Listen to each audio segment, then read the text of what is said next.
How to host private Clubhouse session. Hosting a private session on Clubhouse, referred to as chosen room or a private house event, allows you to have intimate invite only conversations that are not visible to a general public.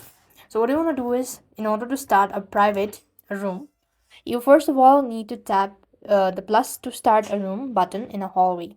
After which you want to select close option, select your guest, choose a specific person from your following list you want to invite. The room will open and only the people you select will be able to join.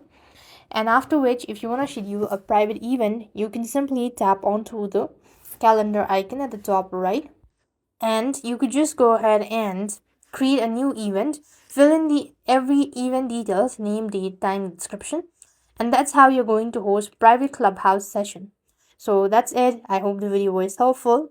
Make sure to like, share, and subscribe. Thank you for watching. See you in the next video.